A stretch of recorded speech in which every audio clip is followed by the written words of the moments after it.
Coming up, it's Philosophy Talk. Marriage and monogamy. 97% of mammals do not pair up to rear their young. We do. It's a hallmark. Monogamy is a hallmark of the human animal. Today I met the boy I'm gonna marry. Most human beings everywhere in the world form a pair bond with one person at a time. Monogamy. Our guest is Helen Fisher from Rutgers University. You can feel deep attachment to a long-term partner while you feel intense romantic love for somebody else. Is there any good reason why marriage has to be monogamous? Well, every society has all kinds of rules about who you can copulate with and who you can't. I think actually one of the very first rules that humankind invented were rules of sexuality. We're a jealous animal. Today I met the boy I'm going to marry. Marriage and monogamy. Coming up on Philosophy Talk after the news.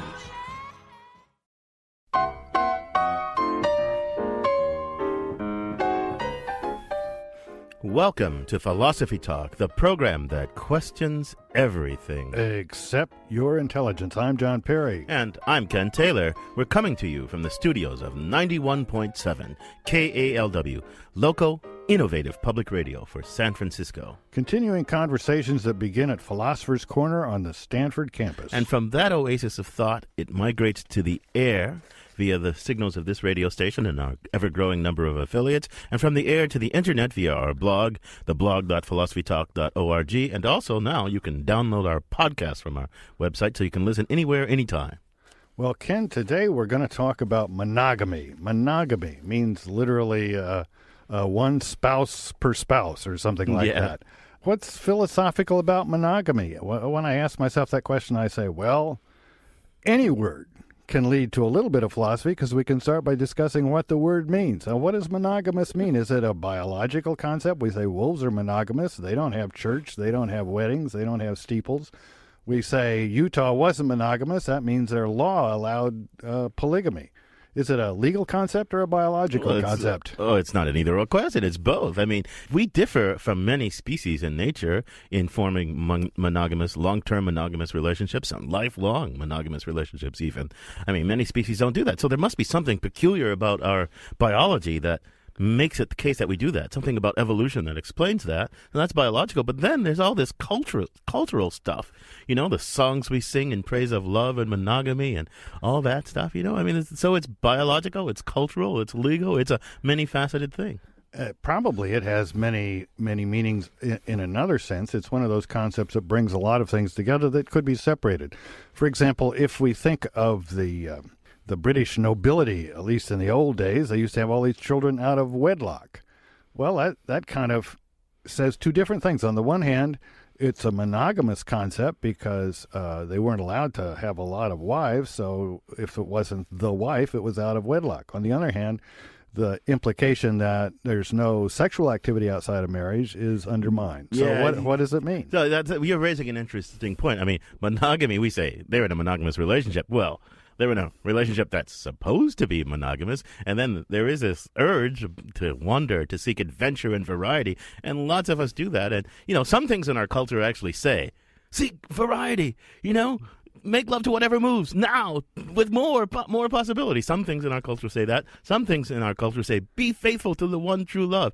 Some of us would like to have it both ways. Some people, I'm going to exclude myself here. Some people would like to have it both ways. It kind of depends on whether you think by our culture something like Sunday school or whether you think something like the movies we go see.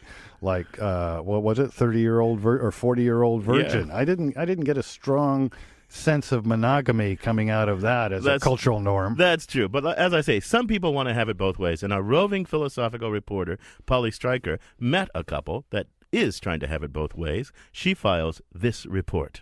For some marriages, two people just aren't enough. These spouses share their partners in swing clubs or lifestyle clubs. You and me, no matter how they toss the dice, it had to be. What I tell people is go to your favorite mall, look around. Those are the people that you'll see at a swing club. They range from laborers to venture capitalists. People who swing typically do it once in a while. It's something they just kind of get in the mood for, and they say, oh, let's go to a club, you know, like going out dancing. Lifestyle is just what it says.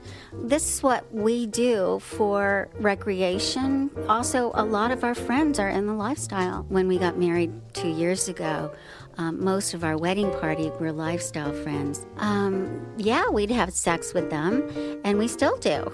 We differentiate the world between horizontal friends, those are the ones we have sex with, and vertical friends, like you. And most of my vertical friends know that I'm in the lifestyle. My parents and my sister do not know. They would be disapproving. My son doesn't know, but that's only because he's not old enough to have asked the right questions. So when he's ready to ask the right questions, he'll get the answers. Well, I feel like I'm monogamous with Brian. We don't do this separately. That's just something we found that we prefer to do, is to stay together. I love watching Brian with another woman. We share everything. We share, oh, look at that lady going down the street. We don't have to be afraid of each other getting upset. Cheating is having sex with someone else without your partner's knowledge and approval. That's cheating. We don't cheat. The first time that she and I were in a sixsome and she was with another guy, I felt some real twinges. That night, I forced myself to tell her that I felt that, and she said, well, I kind of felt that when you were with the other woman too, and it led to a lot of discussion. To be successful in the lifestyle, you have to communicate. It really strengthens the relationship because you talk about all of the issues that come up, and what it does is it gives you skill and practice in talking with each other that transfers over to all of other life's issues. I think for me, jealousy came up in the beginning of our relationship quite a bit, just because we didn't have a strong foundation yet. And as I look back now, it was my insecurity about myself and the newness of the relationship, not knowing where it was going to go. And that happens in any relationship. Some of the hottest sex we have is after we've been at good parties. It's like everybody else we've played with is foreplay, and then we get back together and you not only have the physical stuff, you have all that emotional connection. After good parties, it's like really hot. I'm Christian. I don't consider myself a sinner. I mean, we're all sinners as far as I'm concerned, but because Brian and I do this above board and we do this as a couple, I can't see that there's anything wrong with it. We do it as part of the marriage. We'll never get divorced. No matter what comes up, we have the tools to discuss it and take action to fix it. We're together for life. There's no question in either of our minds.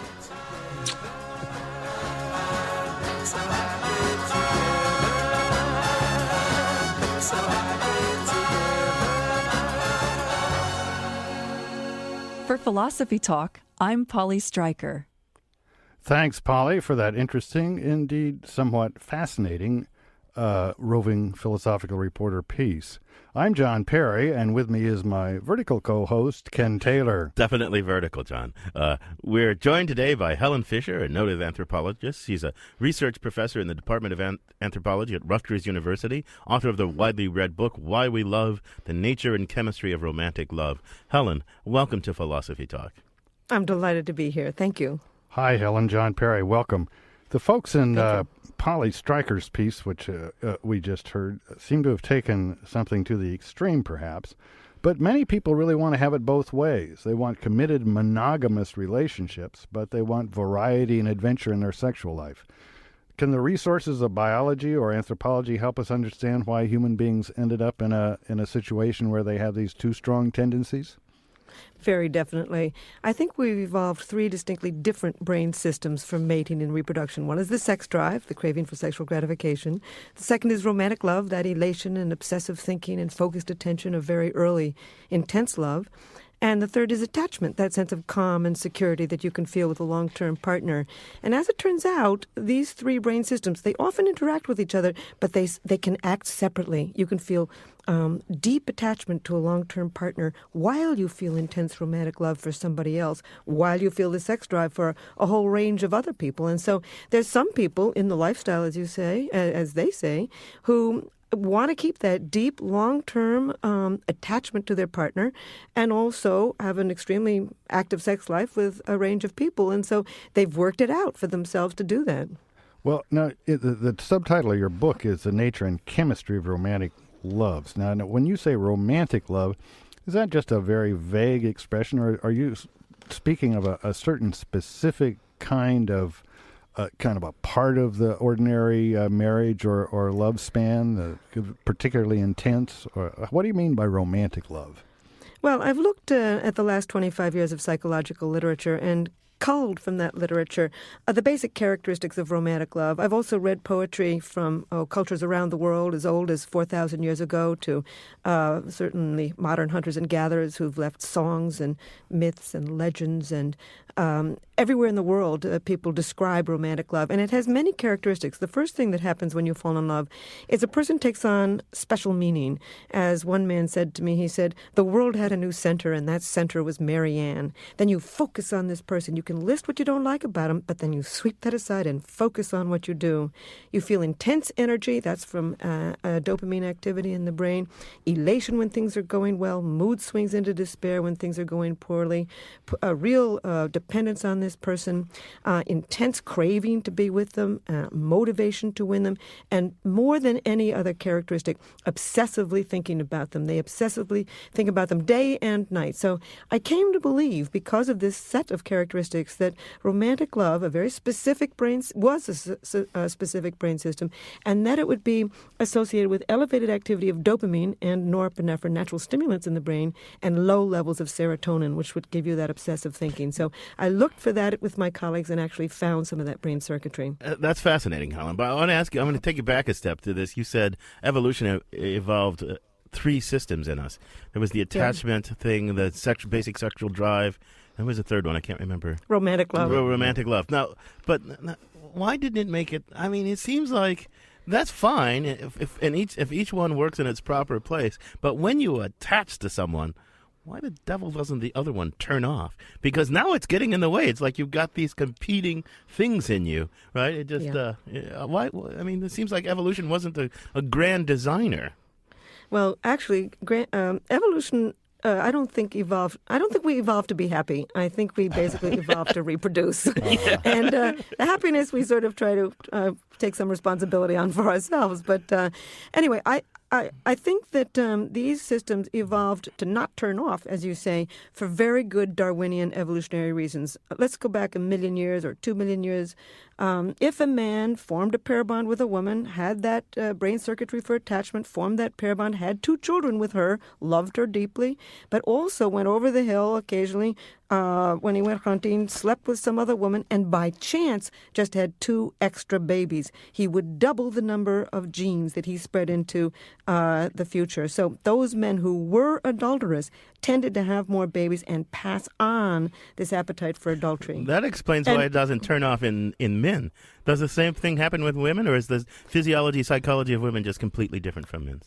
You know, that's such a wonderful question. So many of my colleagues believe that men are much more adulterous than women, but I keep on saying, who are all these men sleeping with? I mean, you know, when there's a man who's sleeping around. And I think there's good Darwinian, I'm not defending adultery, by the way, it's very painful, but simply trying to understand it. And, 1 million years ago, if a woman had a husband and 2 children and occasionally had an extra lover, they call them EPCs, extra pair copulations. And she that might sounds have an so extra clinical. I know. They must, she might have had another child, maybe a child with better genes or different genes, or she would have had an insurance policy. If her husband died, this other man might step in, and she would probably collect extra resources for the children that she already had. So adultery for women had reproductive payoffs as it did for men, and we selected in the human brain for both a tremendous drive to fall in love and pair up and rear our children as a team, and also a nagging tendency for adultery, and that can certainly lead to divorce. So just tell me how you understand the word monogamy. Does monogamy mean this kind of long-term pairing that's consistent with what our swinging friends on Polly's piece engage in, or what your caveman did over the hill? Or is monogamy mean no sex outside of what was it, EPS, extra pair? Extra pair copulation, yes, EPCs. Mono means one and gammy means spouse, so one spouse. And if you were to go around the world and just simply count the heads in teepees and tenements and igloos and everywhere in the world, you would find that most human beings everywhere in the world form a pair bond with one person at a time, monogamy. 84% of human cultures permit a man to have several wives at once, but you've got to be rich in order to talk to women into sharing you. So the world tends to be monogamous, and I've looked in 40 societies, and people are adulterous as well. You're listening to Philosophy Talk. Our subject today is monogamy. Our guest is Helen Fisher from Rutgers University. We've been talking about the biological bases of monogamy and infidelity. In our next segment, we'll ask whether ever-increasing lifespans and ever-increasing opportunities for infidelity have rendered monogamy an outmoded cultural norm. Do you have something to add to the discussion? You can join by calling 415-841-4134. That's 415-841-4134. Monogamy, cultural ideals versus biological reality. Plus, your calls and emails when Philosophy Talk continues. Disparage, ask the local gentry, and they will say it's elementary. Serial monogamous Frank Sinatra and Love and Marriage. This is Philosophy Talk. I'm John Perry. And I'm Ken Taylor, lifelong monogamous. Today we're discussing marriage and monogamy with noted anthropologist Helen Fisher. Look, we have biology and culture. They seem to be at war. Biology says variety, excitement. Culture says one woman, one man, forever. Can they go together? Tell us what you think. The number is 415-841-4134. That's 415-841-4134.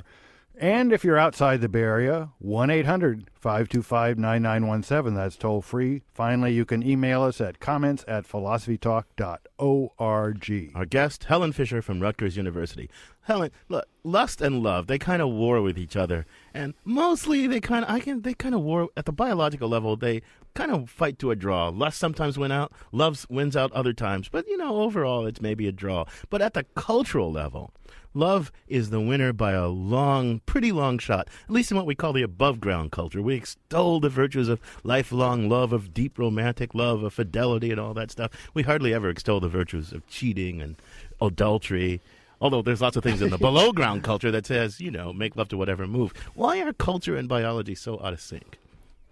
Well, I think that in our modern we come from an agrarian tradition, and for 10,000 years we were farmers. And on the farm, you really needed a lifelong partner to help you with all the farm duties. And the real lifelong pair bonding, divorce was not allowed in many cultures around the world. If you go back to hunting and gathering societies where women are extremely economically powerful, they commute to work to do their gathering of vegetables, to come home with 60 to 80% of the evening meal, are just as economically, socially, and sexually powerful as men.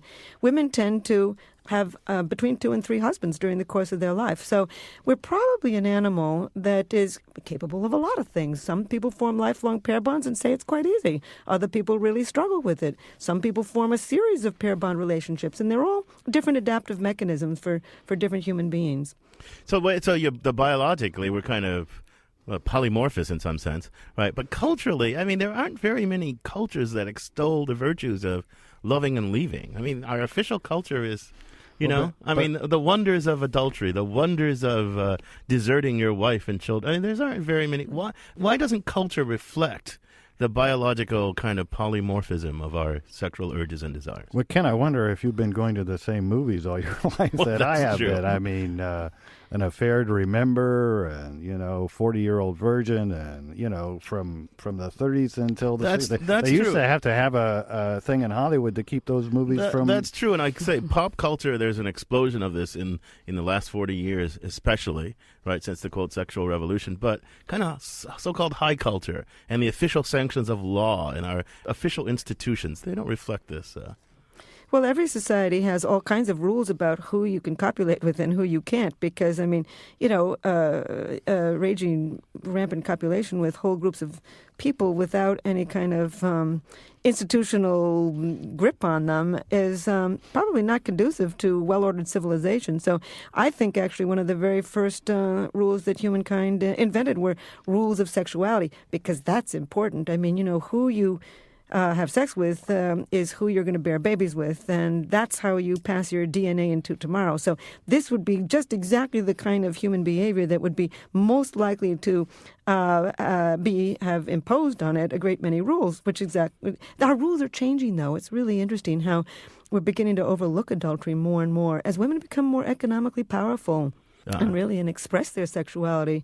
People are divorcing when there's adultery. They don't overlook it the way they used to. Well, it was interesting. Our roving philosophical reporter, the woman swinger in that, said she was a committed Christian. Right. But boy, you read the prohibitions against adultery in the Old Testament and what's supposed to be done about it. It's pretty frightening. 415-841-4134. That's 415-841-4134. And David in Redwood City's on the line. Welcome to Philosophy Talk, David. Are you there, David? We seem to have lost David. Carl in San Francisco. Carl, well, we've somehow the callers are dropping like flies. Did I say something wrong? Yeah, I don't know. Somehow the callers are dropping like flies. But Helen, I want to ask you about a psychological question. You said the rules are changing, right. and who you can copy, who you can sleep with, and all that. That's all changing. It's all variable. But there's still this thing. Even adultery still hurts people.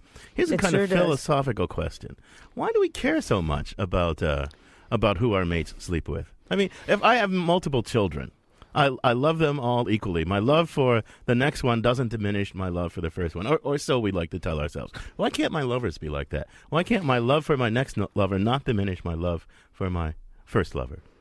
I think that actually for a good Darwinian reason, although these three different brain systems, lust, romantic love, and attachment, are different brain systems, they can trigger each other. You can go to bed with somebody who's just a casual date, casual sex, and then fall deeply in love with them. And once you fall in love with somebody, then you become possessive. Then you're likely to leave your wife. Then you're likely to abandon various children to make new children with another partner. Romantic love is a much more powerful brain system than the sex drive. I mean, if you ask somebody to go to bed with you and they say no thank you, you don't kill yourself or kill somebody else. But a great many people around the world create crimes of passion after they've fallen in love and they've been rejected. So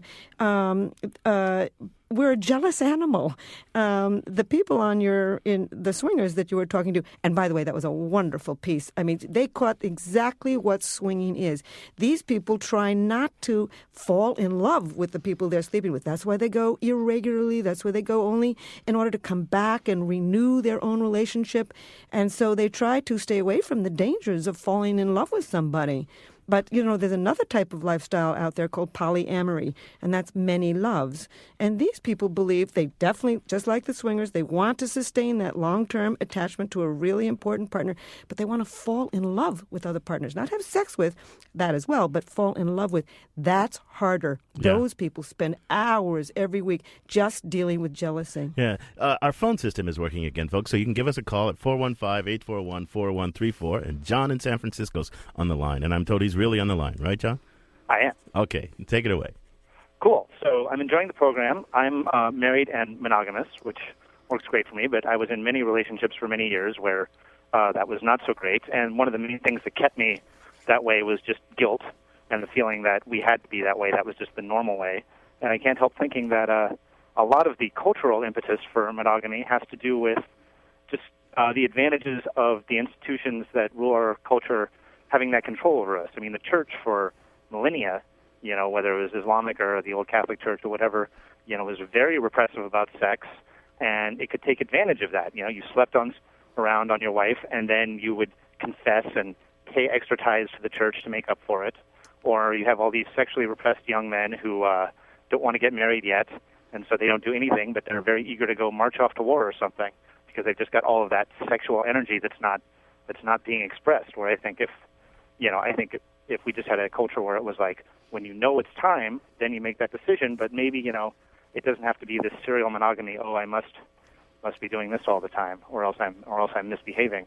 I think it'd be a lot healthier culture. John, thanks for the call. Helen, you want to comment on that? He said a lot I think there. it's a There's an awful lot there, and I think it's all absolutely correct. I mean, I think that all kinds of cultural institutions attempt to tap in on sexual energy and sort of almost steal it away for their particular purposes. And, even in hunting and gathering societies, there's a lot of taboos against having sex before you go to war or before you go out on any kind of raid. All kinds of societies try to tap in on this intense energy for their own purposes. 415-841-4134. That's 415-841-4134. And Valerie from way down in L.A. is on the line. Welcome to Philosophy Talk, Valerie. Hi, thank you.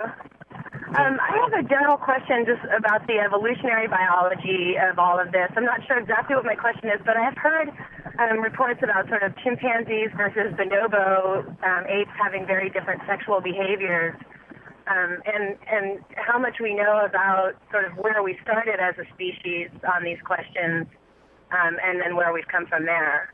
Valerie, we've got the right person to answer your question. Helen, take it away. Thanks for the question, Valerie. It's a wonderful question because these are our closest relatives, and both bonobos and common chimpanzees do not form pair bonds to rear their young. 97% of mammals do not pair up to rear their young. We do. It's a hallmark. Monogamy is a hallmark of the human animal. And so the question becomes why. So actually I've written 4 books to try to explain this, but my basic theory is that it's not a theory that the trees were disappearing. We know that. But our ancestors came down out of the trees. They were forced to. They began to stand up on 2 feet instead of 4 in order to carry fruits and vegetables and small mammals back to a place where they could eat unmolested by predators. And with the beginning of carrying came walking. And as far as 4 or 5 million years ago, I don't see how an ancient woman could have carried the equivalent of a 20-pound bowling ball in one arm and sticks and stones in another and protected herself. So I think this brain system for attachment and actually for romantic love began to evolve so that our forebears began to focus their attention on one another and pair up to rear their children as a team. But Helen, that sounds so, I gotta say, it sounds so, in a way, disappointing. All this complicated psychology, right? All this feelings of betrayal and jealousy and all this stuff when somebody cheats on you. All these complicated cultural arrangements. All that's just rooted in our need to carry the stuff from here to there. I mean, jeepers, that's amazing. Well, and then I start to wonder, gosh, we don't live like that anymore, so why should I care? Why shouldn't I get over these old archaic cultural formations, these old archaic psychological tendencies? See, Helen, Ken's a philosopher, so he wants it to be something like a categorical imperative, a few axioms, a few theorems, and then we got to be monogamous. And if you can't have that, what the hell with it, Yeah. Well, we can have all of the above. I mean, there's biological reasons that things evolved, but why we do them today, we have drives. I mean, romantic love is a drive. Attachment is a drive. We probably have real tendencies towards adultery and divorce, but we have all kinds of psychological explanations as well as biological explanations. Well, let me ask you this: is it true that wolves are monogamous, and if so, yes, why? Because they don't walk upright. For the same reason that we do. They have very infantile babies that need a great deal of care, and the female needs to stay in the den to raise them. And if she stays in the den to raise them for the several weeks that she needs to, she can't feed herself. So she needs a male to help her and her young. Same thing with foxes. Same thing with all of the birds. There's something like over 9,000 species of birds. And, that female robin in the spring, she's got to sit on those eggs. She'll starve to death. And she needs a mate to help her rear her young. So when you go through nature, you find those species that are monogamous. They're monogamous for economic, really, ecological reasons. It's a very odd strategy, but we're beginning to find the genetics of it. We are beginning to know the genetics of pair bonding. You make male sound a little bit like a footnote, right? if the female needs help, we end up monogamous. If she doesn't need help. Well, no. I don't mind being a footnote. That's a very scholarly place to be. On this point, there are more kinds of relationships than between men and women. And Shisa in San Francisco has a point on just this topic, I think. Welcome to Philosophy Talk, Shisa. Hi, it's Shessa. Shessa, okay. Thank you. All I see is the word. I'm sorry. I question the pairing of heterosexuals as the example for evolutionary efficiency when you have lionesses who kind of pair up with their other sisters and such, then there's the possibility of also pairing up with stray female, not very often, I admit, but stray females. What would you say about homosexuality in evolution and philosophically the stereotypes of gay and lesbian lifestyles? Well, first of all, you find homosexuality throughout the animal kingdom. So, excuse me, it's not just human beings. There are some homosexual gorillas and chimpanzees and cats and even dogs and birds, etc. So it is a question of how this could have evolved, because if these individuals don't have any children, their genes are going to die out. But just to start out, something like 40% of women who are gay actually have married and had a child, and something like 20% of men who are gay have had a child. So in other words, that it's possible to pass on your genes. But the current belief is that, we share our genes with our sisters and brothers and aunts and uncles, etc. And if a person is gay and don't have children of their own and expend their life energy, at least in part, helping the DNA of their family members, they're also helping the probability of some of those individuals having children who tend to be gay also. So that tends to be the Darwinian explanation of this. So I want to challenge a little bit. You offer Darwinian explanations, of which I'm a fan. But, there's other stuff. There's our visions of a good life. What would be a good way to live? What would be human flourishing? And can't we think of reasons for monogamy that aren't connected to these evolutionary imperatives, but are connected to our kind of contingent conception of what a well-lived human life is? A life lived with a person who's deeply, intimately connected to you is a way of flourishing as a human being. We're just talking about different levels of explanation. I mean, the reason we're carrying around in our heads this brain system for deep attachment to a partner evolved millions of years ago. It doesn't mean that brain system can't be used for all kinds of other alternatives, and indeed it does. Most things that are really powerful part of an animal evolve for many reasons. Yeah. But there's a certain kind of shrimp that forms pair bonds. They're monogamous. They're not discussing the value of it. In other words, we're talking on different levels. There can always be a biological level that doesn't negate the spiritual, the psychological, the economic.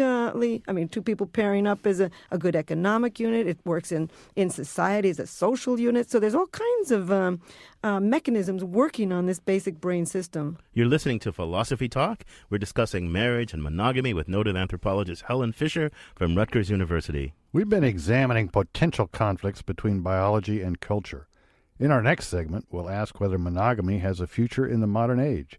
Can monogamy thrive in an age in which we live longer, love longer, in which opportunities for variety and adventure are greater? Should monogamy thrive in such a setting? Monogamy, the modern age, and more of your calls and emails when Philosophy Talk continues.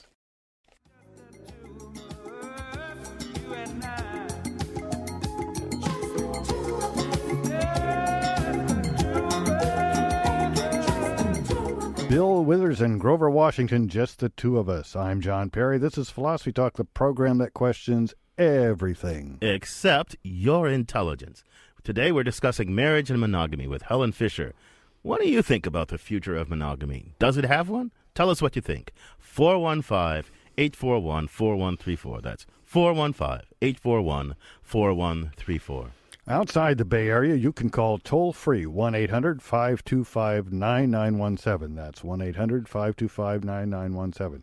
And you can also email us anywhere in the world. Hit that comments button. Lots of buttons on our website, so make sure you hit the comments button. Comments at philosophytalk.org. So, Helen, you've told us a lot about why we kind of have the psychological and sexual tendencies that we do from an evolutionary perspective. And you talked about life on the savannah long ago. But you know what? And we've talked a little bit about this. Life isn't very much like it was on the savannah. We live a lot longer. We don't live in these tiny communities. We meet more and more people. We're more often over that hill. You can be over that hill that you talked about just via the internet, and meet that person online. Can can monogamy survive in an age so radically different from the age in which we were evolved, and should it? I mean, is it an outmoded ideal? Well, actually, I think that we're moving forward to the kind of lifestyle that we actually had 1,000,000 years ago. And I think that far from being, but, these are basic brain systems. They don't come out of the cortex or even the limbic system with the emotions. They come out of the motor of the mind. They're not going to be selected against rapidly. So we're going to continue to fall in love 1,000,000 years ago from now and feel deep attachment. But I think I'm an optimist. I think in many ways it's going to get better. First of all, both men and women are marrying later. And I've looked at patterns of divorce in 58 societies through the demographic yearbooks of the United Nations. And the later you marry, the more likely you are to stay married. We also, women are more interesting than they've ever been. They're educated now. They're in the job force. They're bringing money into the home. They're bringing ideas into the home. And not only are we marrying later, but we're having this very extended middle age. They're now saying that middle age should be regarded as up to age 85 because most people in that highest age category have nothing really wrong with them. So if you can find the right person sometime in your late 20s or 30s, I think we've got a great many tools for the making of long marriages. Well, I'm glad to hear I'm middle-aged, but please don't tell the theaters I go to because I'm enjoying the senior discount, too. Now, these three systems, the lust, attachment, and romantic, I mean, that's a really powerful way of looking at it. And I would say it seems to me in our society today, people have kind of learned to put on the brakes when they have the lust and the romantic going together. They may pair up, but they really let that wear out before they decide to get married. I mean, they're kind of, it's as if there's been a cultural a bit of knowledge gained that lust and romance are very powerful, but maybe you ought to wait before you make a lifelong commitment. I mean, that's what it seems to me the biggest difference between the generation that grows up now and what grew up 40 years ago when I was a kid. Mm-hmm. It's probably a good idea because, when you're madly in love with something, Chaucer said love is blind and love is blind. I mean, before I put all these madly in love people into a functional MRI brain scanner to study the brain circuitry of romantic love, I would ask them a lot of questions. And one of the questions was, what do you not like about your partner? And they could list what they didn't like, but they would sweep that aside and focus on what they do. So I think there's something to be said for waiting for that romantic love to subside a little before you make a long-term commitment. But I do think that there are ways to keep that sex life and romantic love alive. I think you can trick the brain into sustaining both in a long-term marriage. Well, I must say I'm glad that my wife didn't put on the brakes and let the romantic love sweep aside all the faults she found in me. That was about 45 years ago. And otherwise, I mean, we got 10 grandchildren now, and that's great. And I think some of these people that get married later, they're not going to have that enjoyable phase in their life. Well, that's true, but they're going to have a very long, enjoyable other phase. That's true, too. Julie in San Francisco. Welcome to Philosophy Talk. Thank you. Dr. Fisher, thank you for your insights. I'm actually reading your book, Why We Love, as I'm pondering some of the questions you've approached today. I find myself middle-aged, single, and wanting to explore a bit. It's nice to see some research on it, and I think a lot of us in this middle age, and thank you for adding it to 85, we are going to be exploring and not following the boundaries our parents set up. Right. Thank you very much. Thanks, thank Julie. You. By the way, Julie, I wasn't going to raise this, but, a year ago, Match.com, the biggest internet dating site, came to me and asked me to create a new website for them.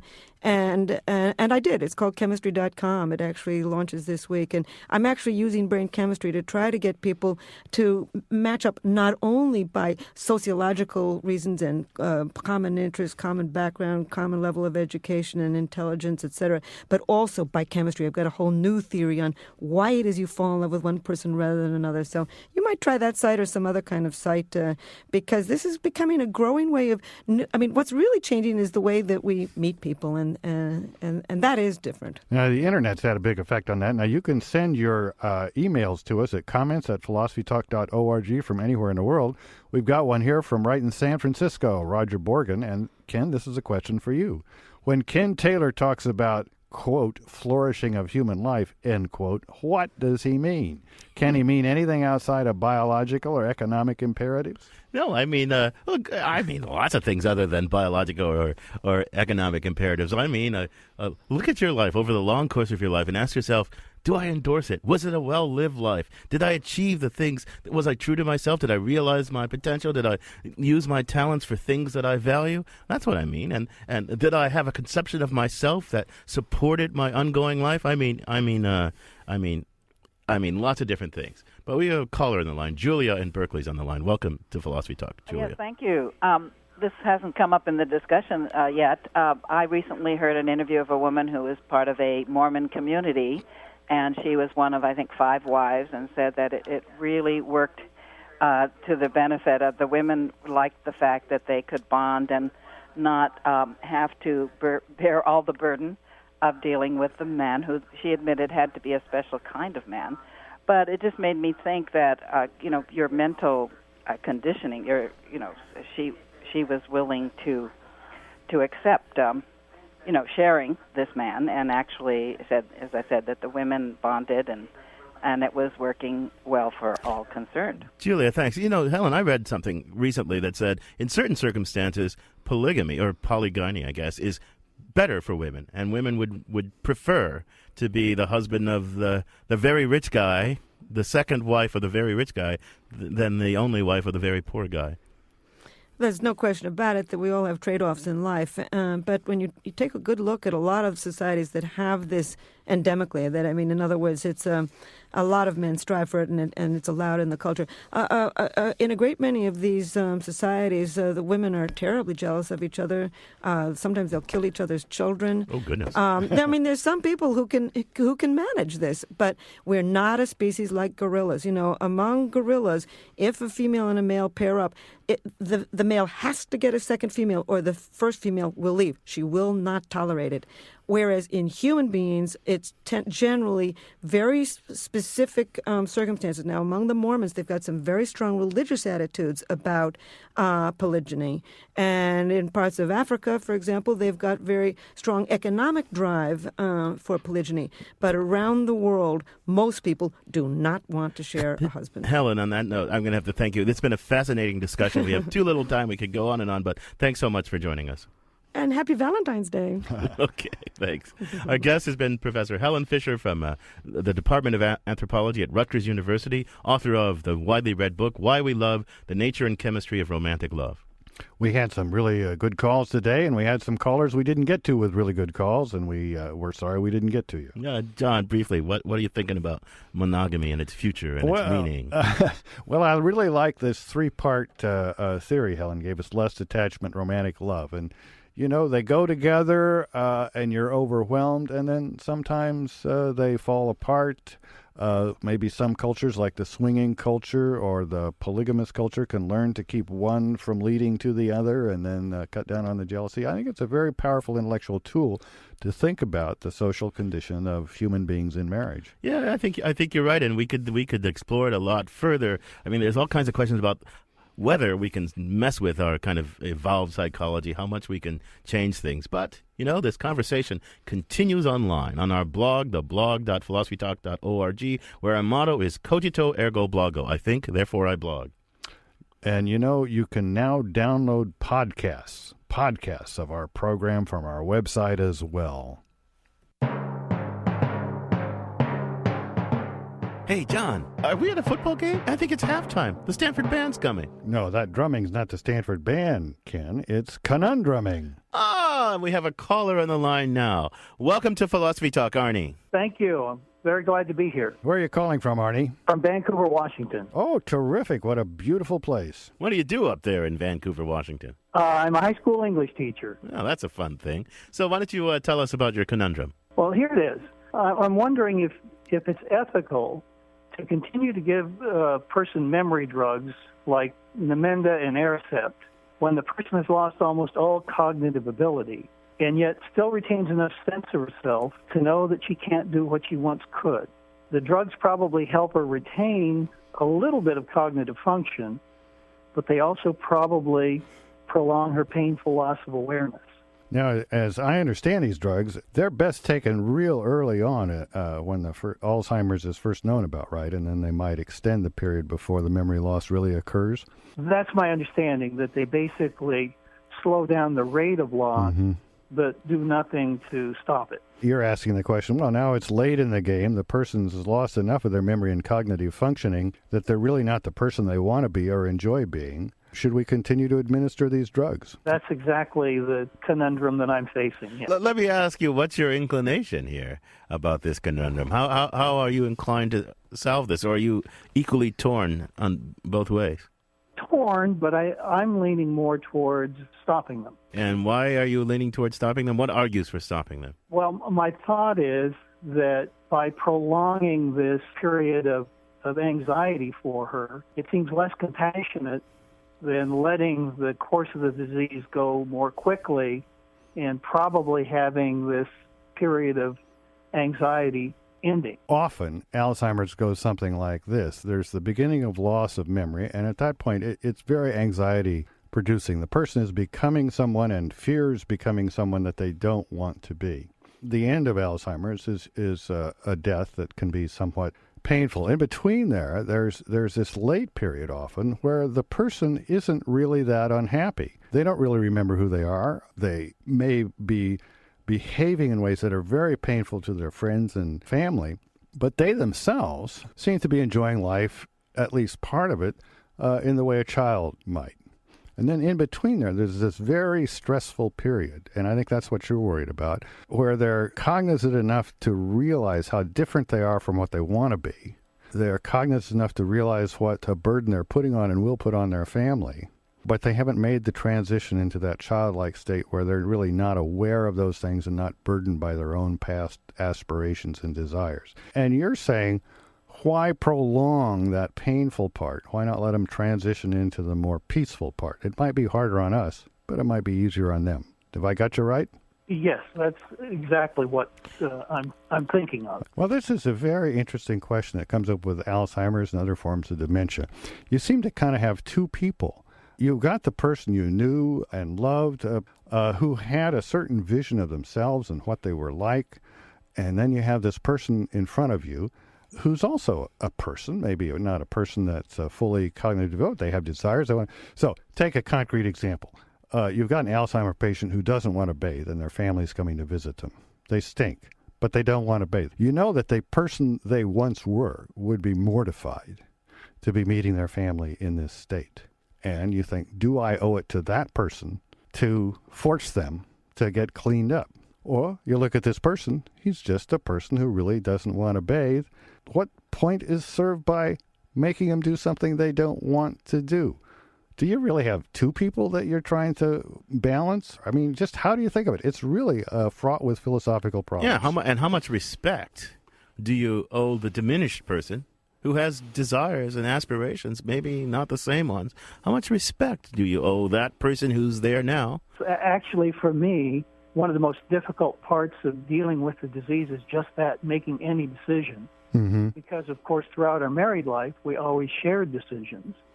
And now it falls upon me to make decisions when she can no longer rationally participate. It seems to me it's your wife we're talking about. I assume you have deep, intimate knowledge of what she would have wanted, and that your decision would be driven by not just your own comfort or discomfort or your own moral perspective, but some kind of acknowledgement of what she would have wanted for herself. And if you can make a decision based on what she would have wanted for herself, that seems to me a reasonable thing to do, you know? Yeah, unfortunately, it also seems to me a reasonable thing to do to make a decision for what the remnant of herself, as it were, wants for itself. I mean, so it's not simple, but I mean, you're onto a reasonable alternative. There may be other reasonable alternatives, but sometimes life is just complicated and you have to choose. Have we helped you at all think about this problem? Yes, the conversation certainly does help.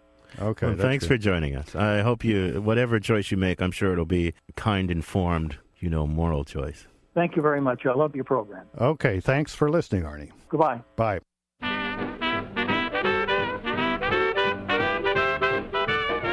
If you have a philosophical problem or quandary that's affecting your work or your play or keeping you awake at night, John and I would be happy to lend an ear and maybe give you some sound advice. Go to the Philosophy Talk website and poke the conundrums button with your mouse, or just send an email to conundrums@philosophytalk.org. Philosophy Talk is a presentation of Ben Manila Productions and the trustees of Leland Stanford Junior University. Our executive producer is David Demarest. Special thanks to Rugen Shin, Neil Van Leeuwen, Nicole Sawaya, Ben Timshin, and Alan Farley, and to our senior consulting producer, Gordon Earl. Support for Philosophy Talk comes from the Pacific Division of the American Philosophical Association. And from various groups at Stanford University, the Friends of Philosophy Talk, and the members of KALW, local public radio San Francisco, where our program originated. The views expressed or misexpressed on this program do not necessarily represent the opinions of Stanford University or of our other funders. The conversation continues on our website, www.philosophytalk.org. I'm John Perry. And I'm Ken Taylor. Thank you for listening. And thank you for thinking.